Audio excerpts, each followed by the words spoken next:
Hello everyone, welcome back to my YouTube channel. तो आज हम करेंगे क्लास 10 का एक्सरसाइज 1.2 का सॉल्यूशन।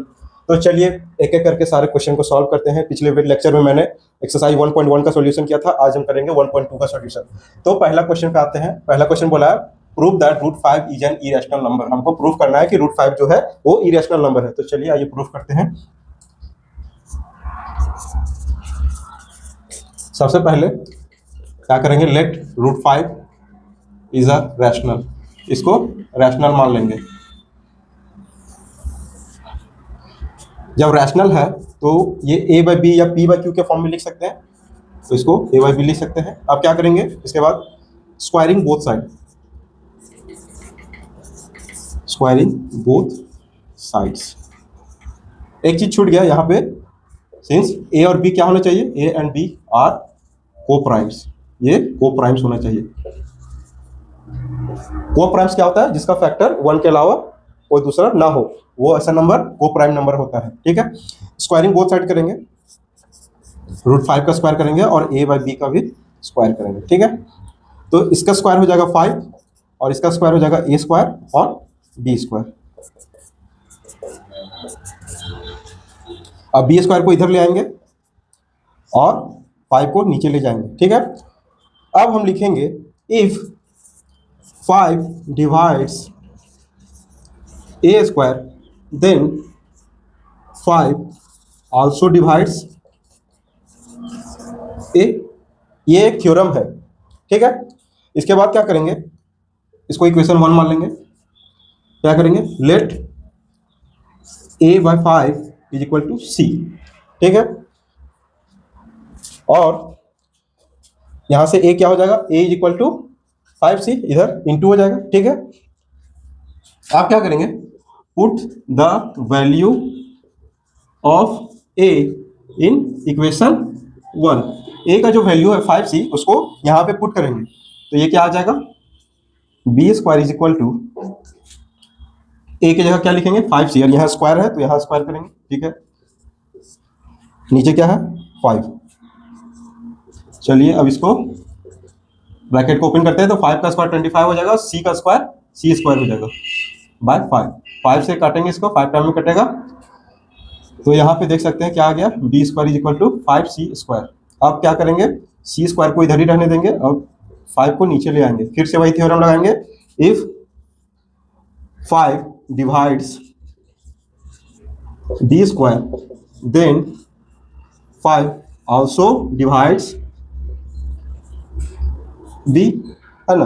तो यहाँ here we can see that, यहाँ देख सकते हैं 5 a को भी डिवाइड किया और 5 b को भी डिवाइड किया, तो हम यहाँ लिख सकते हैं here we can see that 5 is a common factor of a and b both।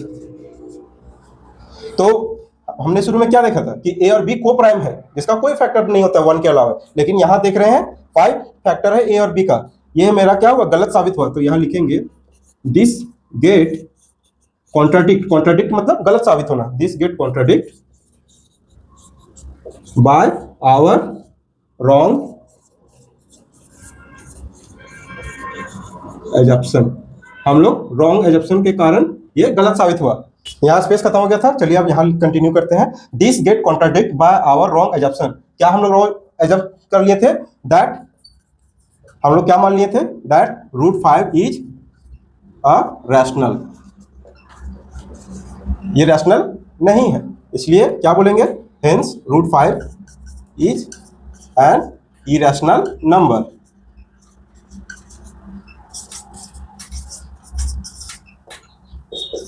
Proved.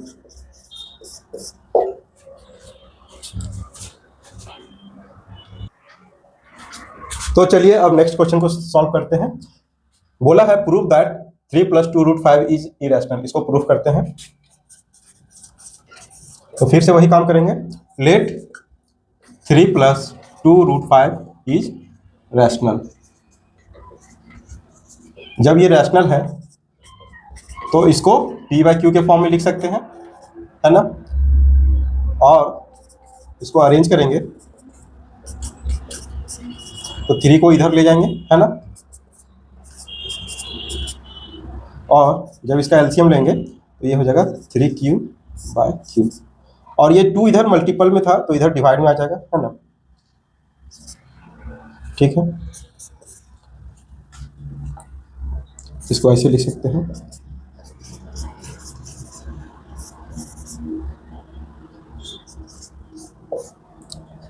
है ना। अब यहाँ लिख सकते हैं here P-3Q is an integer and 2Q is also an integer.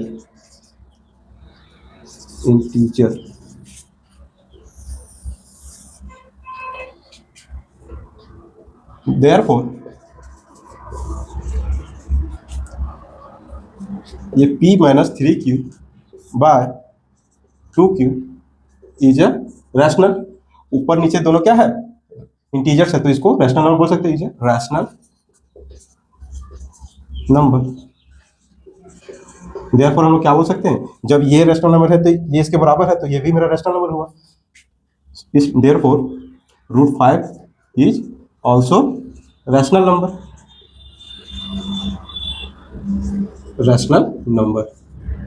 But we know that, हम लोग क्या जानते हैं कि √5 इज इरेशनल। √5 क्या है, इरेशनल है। इरेशनल है तो ये दोनों इरेशनल और रैशनल कभी इक्वल नहीं हो सकता है। तो यहाँ क्या लिखेंगे, दिस गेट कॉन्ट्राडिक्ट या गलत साबित हुआ, contradict because of our wrong assumption. हम लोग रॉन्ग एज्यूम कर लिए थे, ठीक है, आवर रॉन्ग एजप्शन दैट, क्या एज्यूम कर लिए थे, 3 + 2√5 इज रैशनल, ठीक है, तो ये मेरा गलत साबित हुआ। तो हेंस क्या लिख सकते हैं, 3 + 2√5 is an irrational, hence proved.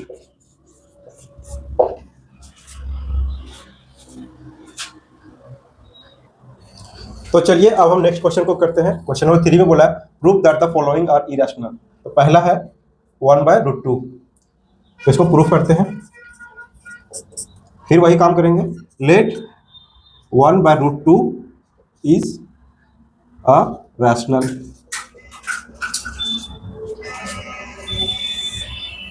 इसको जब रैशनल मान लिए तो इसको क्या लिख सकते हैं, P/Q के फॉर्म में, है ना। अब इसको रैशनलाइज कर देते हैं।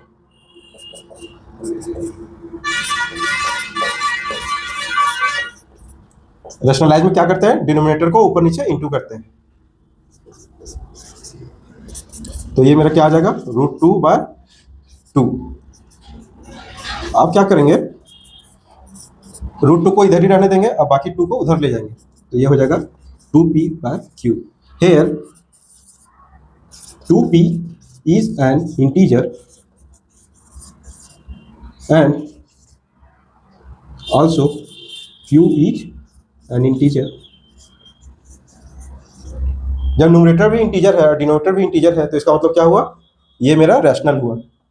Therefore 2P/Q is a rational. इसलिए जब ये रैशनल है तो ये भी रैशनल होगा, क्यों, क्योंकि इसके बराबर ये है। Therefore √2 is also rational.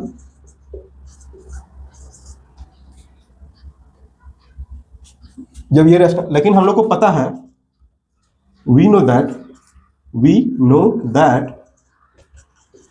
हम लोग क्या जानते हैं कि √2 इज एन इरेशनल।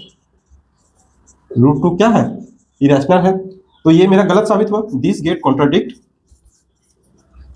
मतलब गलत साबित होना। This get contradict because of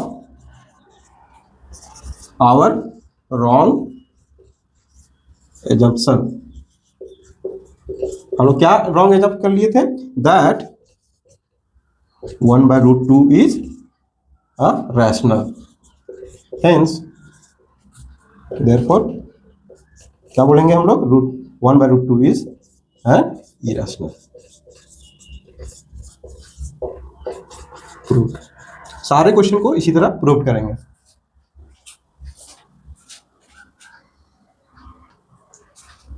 तो चलिए अब हम नेक्स्ट क्वेश्चन को करते हैं। यहां प्रूफ करना है 7√5 इज इरेशनल। सेम उसी पैटर्न पर प्रूफ होगा। तो सबसे पहला step, let 7√5 is a rational. जब ये रैशनल है तो इसको P/Q के फॉर्म में लिख सकते हैं। अब क्या करेंगे, सेपरेट करेंगे, √5 को इधर ही रहने देंगे और 7 को उधर ले जाएंगे। ये इधर मल्टीप्लाई में था, इधर डिवाइड में चला गया, ठीक है। Here P is an integer and 7Q is also an integer, and एक चीज और लिख सकते हैं, and 7Q is not equal to 0, ये 0 के बराबर नहीं है। तो क्या होगा, therefore P by 7Q is a rational number। Rational number, जब ये रैशनल नंबर है और ये इसके इक्वल है तो √5 भी मेरा रैशनल नंबर होगा। Therefore √5 is also a rational number.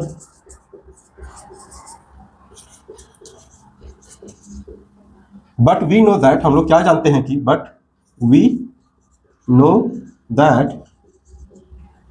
√5 is an irrational. ये तो इरेशनल है और कभी भी रैशनल और इरेशनल इक्वल नहीं हो सकता। तो ये मेरा क्या हुआ, गलत साबित हुआ। This get contradict by our wrong assumption।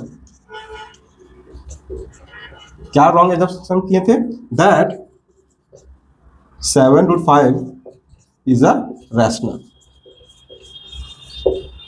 Therefore हम लोग क्या बोल सकते हैं, 7√5 इज एन इरेशनल। ये मेरा प्रूव्ड हो गया। उम्मीद करते हैं आपको ये अच्छे से समझ में आ रहा होगा। तो चलिए बढ़ते हैं इस एक्सरसाइज का लास्ट क्वेश्चन की ओर। क्या है, प्रूव दैट 6 + √2 इज इरेशनल। तो फिर से वही स्टेप दोहराएंगे, है ना। Let 6 + √2 is a rational number.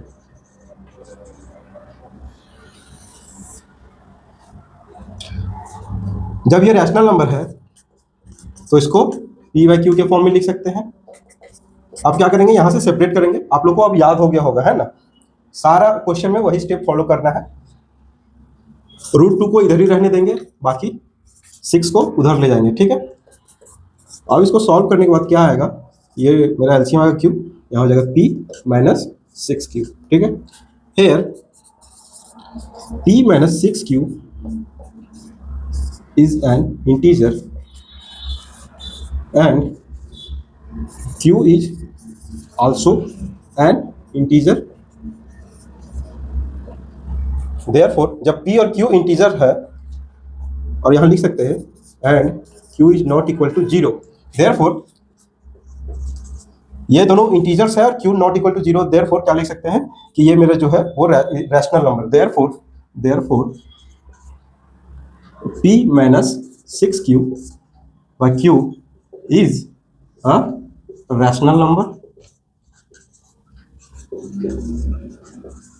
जब ये रैशनल नंबर है और ये इसके इक्वल है तो ये भी मेरा क्या होगा, rational number. therefore √2 is also a rational number। but we know that, हम लोग क्या जानते हैं कि √2 is an irrational। √2 इरेशनल होता है। तो ये मेरा गलत साबित हुआ। तो this get contradict by our wrong assumption that, हम लोग क्या गलत माने थे, 6 + √2 is rational, that 6 + √2 is a rational. Hence therefore हम लोग क्या कहेंगे, 6 plus root 2 is an irrational, hence proved. This is all for today. I hope you like my videos. If you like my videos, please like, share and subscribe my videos. I will meet you in next video with another topic. Bye bye.